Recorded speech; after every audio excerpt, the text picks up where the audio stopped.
Hello friends, welcome to Chennai Super Kitchen.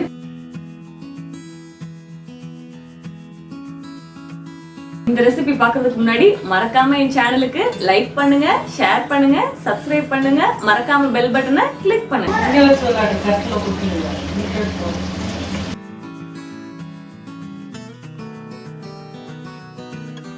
இப்போ cooker சூடாயிருச்சு. 1 table spoon நல்லெண்ணெய் சூடானதும் 1 கிலோ மட்டன் வாங்கி வச்சிருக்கேன், அதை சேர்த்துக்கிறேன். மட்டன் நல்லெண்ணெயில் ஒரு 2 நிமிஷம் வதங்கட்டும். இப்போ மட்டன் 2 நிமிஷம் வதங்கிடுச்சு. இப்போ இந்த மட்டனுக்கு 1.5 டேபிள் ஸ்பூன் இஞ்சி பூண்டு பேஸ்ட், 1 டீஸ்பூன் மஞ்சள் தூள், நம்ம ஃப்ரெஷ்ஷாக அரைச்சி வச்சுருக்க சுக்கா மசால் 2 டீஸ்பூன்,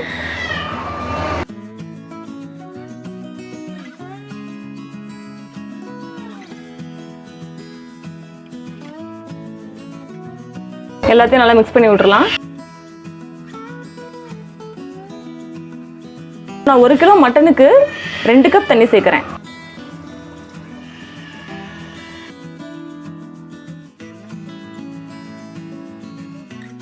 கடாய் காஞ்சிருச்சு. இப்போ ஒரு 4 டேபிள் ஸ்பூன் கிட்ட நல்லெண்ணெய் ஊற்றிக்கலாம். மட்டனுக்கு நல்லெண்ணெய் கூடுதலாக இருந்தால் தான் நல்லாயிருக்கும். ஒரு பட்டை, 2 கிராம்பு, அன்னாச்சி பூவோட இலை, ஒரு 1/4 டீஸ்பூன் சோம்பு, இது எல்லாத்தையுமே இப்போ இதில் போட்டுடலாம்.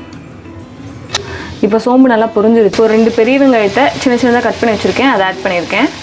இப்போ வெங்காயம் நல்லா வதங்கிருச்சு. இப்போ இதில் 1 டேபிள் ஸ்பூன் இஞ்சி பூண்டு பேஸ்ட் சேர்த்துக்கலாம். நான் மட்டனுக்கு இஞ்சி பூண்டு பேஸ்ட் எப்பயுமே கொஞ்சம் அதிகமாக தான் சேர்த்துக்குவேன், அப்போ தான் டேஸ்ட் நல்லாயிருக்கும். இப்போ இஞ்சி பூண்டோட பச்சை வாசனையெல்லாம் போயிடுச்சு. 1.5 டீஸ்பூன் சுக்கா மசாலா. சுக்கா மசாலாலேயே மிளகாய் சேர்த்துருக்கோம், ஸோ மிளகாய்த்தூள் பார்த்து சேர்த்துக்கோங்க. நான் இன்றைக்கி 1 டீஸ்பூன் மிளகாய்த்தூள் எடுத்திருக்கேன். 1/2 டீஸ்பூன் மல்லித்தூள். ஏற்கனவே மட்டன் உப்பு சேர்த்துருக்கோம், தேவையான அளவு உப்பு. இப்போ மசாலாலேருந்து எண்ணெயெல்லாம் வெளியே வந்துருச்சு. இப்போ நம்ம வேக வச்சு எடுத்து வச்சுருக்க மட்டனை மசாலாவில் சேர்த்துக்கலாம்.